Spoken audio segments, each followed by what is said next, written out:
Update video, here we are. Wanted to show you guys something that we're going to make a big change on this chipper, and something that we've had an issue with.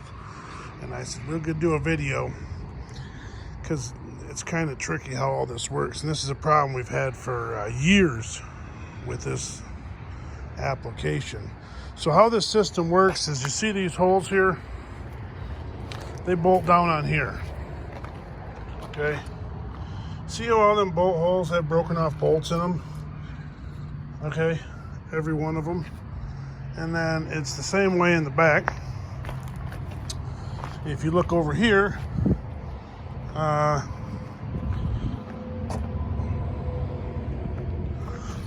excuse me, there used to be bolt holes in there, but they obviously we've changed everything. But it looked like that, and that hood bolts down on top of that, right?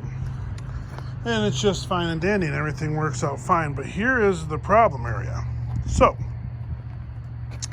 how this whole thing lifts up is that pin right there is a cylinder hook to it, and the other end hooks to right here. Okay, and we'll talk about all that in a minute.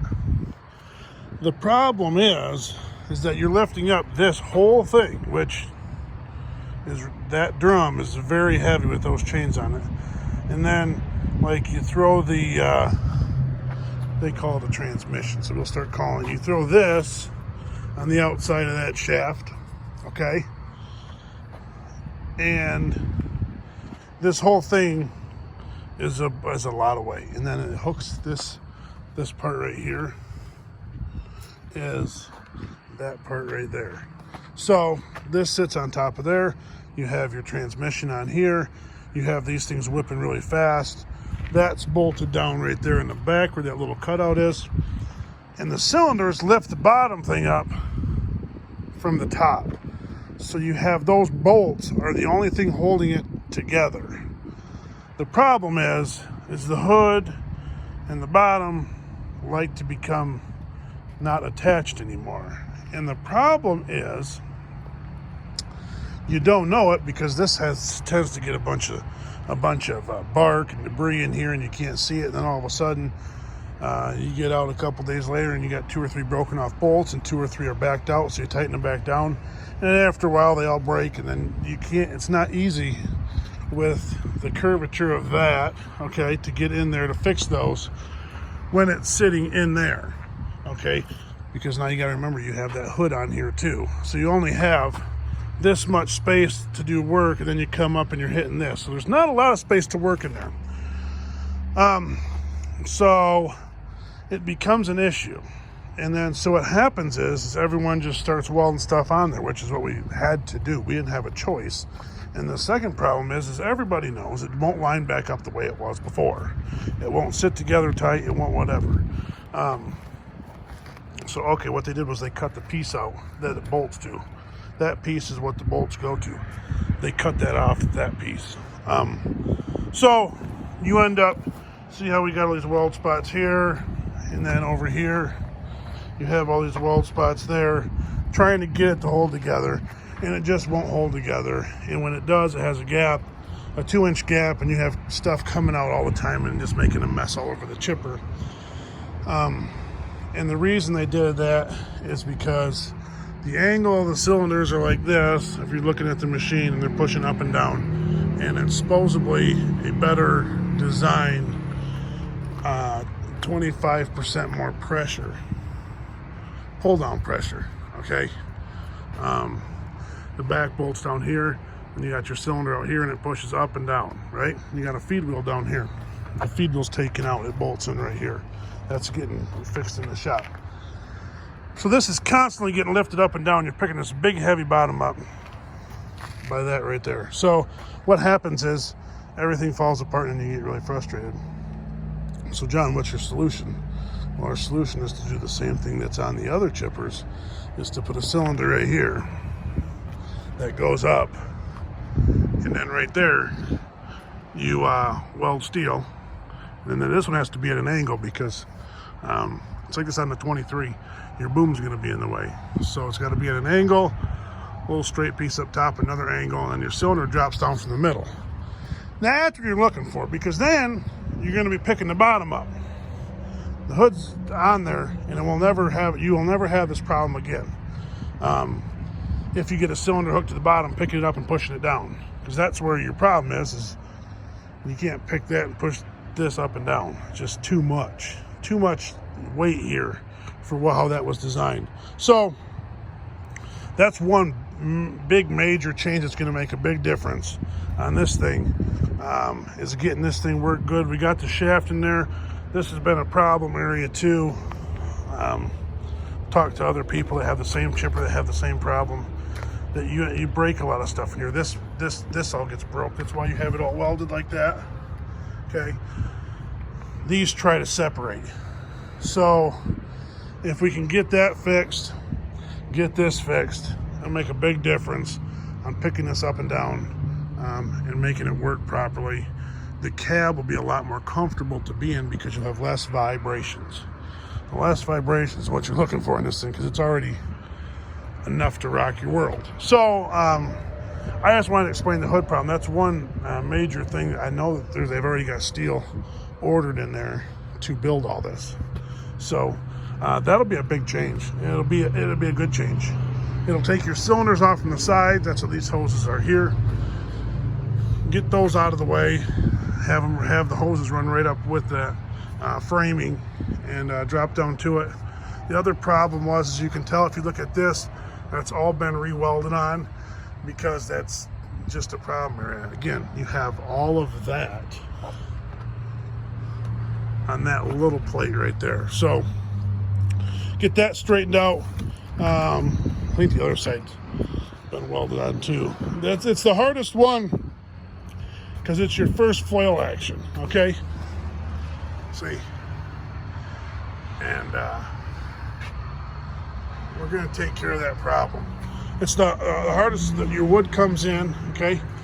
You're talking 3 feet off the ground right here. You're almost pushing, right here. You're 3 feet off the ground. So your wood's coming in at an angle, because obviously you're up, and it smashes that flail drum right there. That's just how it works. And so that gets the most of the wear and tear happens with that flail drum. Your first one, if you actually go to the second flail drum, the floating yoke in the back, that thing looks like pristine condition. Well, it's because your wood's already leveled when it gets there, and it's not going as fast RPM. It's taking a lot less abuse. So that one's just needs a little bit of fix up, and they're almost done with that in there. But this thing needs love. If you can look.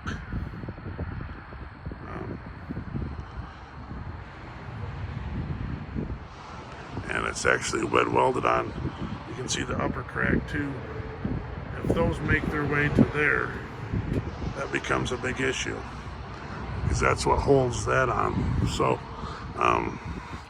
it just needs some attention. That's going to take a little bit of time. It's different than the other one. It needs some more stuff fixed that the other one didn't need fixed. And then this one needs some of the stuff in the other one that had to get changed. This is totally fine. So it's going to get work done to it. But like I said, getting that changed will be a big hassle fixed. And then this is the boom. I don't know if we made a video of that or not. Josh broke it in half right here. So that's been rewelded. You can see all the plating they put on that. So that'll be good. The problem with the Morbark 5000 is you think, or 500, my apologies. They're not all the same. We have that piece there, but that's not the same. So the pins are in just a little different spot than those two. I mean, it looks the exact same, but it is not. So when we would have to fold this up, if you set it up like you normally do, you'd smash the little engine with your cylinder. So we'd have to put that chunk of wood in up there. See that chunk of wood? And then it would keep the cylinder out from this engine. So that was, you kind of need to get this one back on there, because you couldn't get, the other problem was you couldn't get the grapple in here far enough to get 8-footers in there. In 10-foot chunks that are rotten and bad, if you try to chip them, they won't go in, because that boom won't knuckle in all the way. Okay, It'll go out further, but it won't come in further, and kind of became a problem. We thought we could get away with the other one, but you got to have this one because there's a little something different there. So, but it looks like it's all fixed up. That was all busted up before, and that's looking all pretty and fine and clean. So yeah, it's just that kind of stuff that, again, somebody commented the other day, I don't know why I'm blurry. So there we go. My apologies.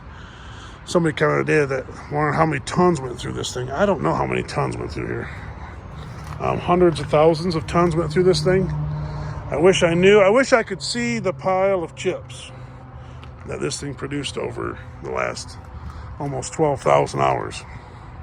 So she has done a lot of work. She deserves a good amount of attention, and when you get it back, it's going to be rock and roll time. Josh better be ready for trucks because she's going to be like brand new, and if it's like brand new, we might as well just hammer the trucks to him.